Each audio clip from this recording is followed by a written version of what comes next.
মানুষের জীবনের সবচেয়ে বড় কষ্ট হইল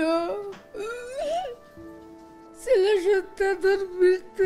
যে কষ্ট তো দেয় তার কিছু। কান্নাজড়িত কণ্ঠে আকাশ সমান কষ্টের কথা জানাচ্ছিলেন 5 বছর আগে পুলিশ ফাঁড়িতে মারা যাওয়া রায়হানের মা।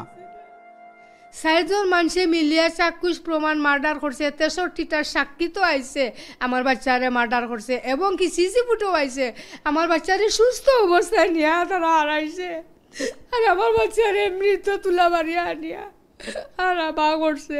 রায়হান হত্যার প্রধান আসামি আকবরের রায় ঘোষণার আগে জামিন পাওয়ায় ক্ষোভ প্রকাশ করলেন স্বজনরাও।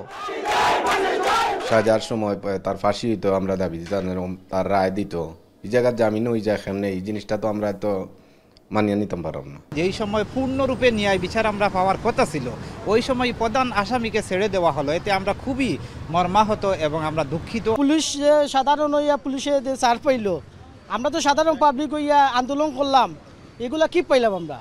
2020 সালের অক্টোবর মাসের 10 তারিখ সিলেট মহানগর পুলিশের বন্দরবাজার ফাঁড়িতে নির্মমভাবে নির্যাতনের শিকার হন 34 বছর বয়সী রায়হান আহমদ। পরিবারের অভিযোগ, পুলিশি নির্যাতনের ফলেই তার মৃত্যু হয়, যা সারা দেশে তীব্র আলোড়ন তোলে। মানববন্ধন, বিক্ষোভ মিছিল, থানা ঘেরাও সহ নানা কর্মসূচিতে তখন উত্তাল হয়ে ওঠে গোটা সিলেট।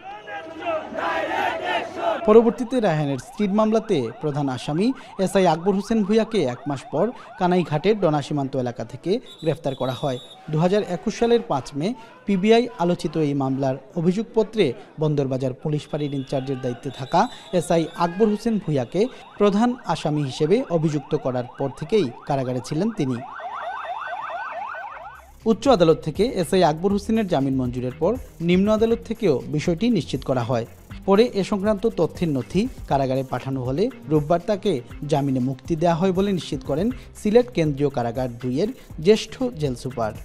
মহামান্য হাইকোর্ট জামিন মঞ্জুর করলে সেটা নিম্ন আদালত থেকে বা ট্রায়াল কোর্ট থেকে সেটা কনফার্ম করে আমাদের কাছে পাঠায়। আর পরবর্তীতে আমরা যাচাই বাছাই করে আমরা মুক্তি দিয়ে দিই। আমরা জামিন নামা পেয়েছি আগেই, যাচাই বাছাই ওনাকে মুক্তি দেওয়া হয়েছে। মামলার সাক্ষ্য গ্রহণ প্রায় শেষ, রায় ঘোষণা বাকি, কিন্তু রায়ের আগে জামিনে মুক্তি পাওয়ায় আসামির পলাতক হয়ে যাওয়ার শঙ্কা প্রকাশ করছেন আইনজীবীরা। তদন্তকালীন সময়ে কানাইঘাটে, এটা ভারতের সীমান্ত এলাকা থেকে থাকে এবং তার কাছ থেকে বিভিন্ন আলামতও পাওয়া গিয়েছে। যেহেতু তার পূর্বের পলানোর ইতিহাস আছে, সেহেতু এই ক্ষণে এখন সে দীর্ঘদিন পর জামিন পেয়েছে, এখনও সে পালিয়ে যেতে পারে, এটা আমরা আশঙ্কা করছি। উল্লেখ্য, 2020 সালের 10 অক্টোবর মধ্যরাতে সিলেট মহানগর পুলিশের বন্দরবাজার ফাঁড়িতে রায়হান আহমেদকে নির্যাতন করা হয়। পরদিন 11 অক্টোবর ভোরে গুরুতর অবস্থায় Sylhet MAG Osmani medical college হাসপাতালে নিয়ে গেলে সেখানেই মৃত্যুর কোলে ঢলে পড়েন রায়হান আহমেদ। সন্দীপন শুভ, এখন সিলেট। শিয়া বাটার ও ভিটামিন ই সমৃদ্ধ লিলি হালাল বিউটি সোপ, তারুণ্যময় উজ্জ্বল ত্বকের জন্য।